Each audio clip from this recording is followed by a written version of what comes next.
Welcome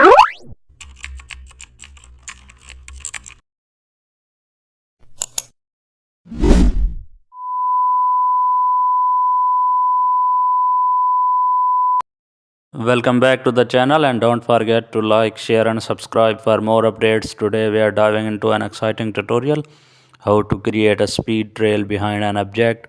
We will add a trailing motion effect behind any movement object.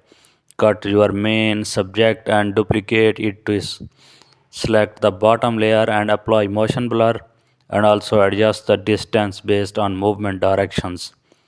Now lower the opacity slightly to blend the trail. Repeat the process to create layered motions, and also add a gradient to simulate lighting change. Merge visible layers once it looks smooth. Now go to the filter, select sharpen and unsharp mask for clarity.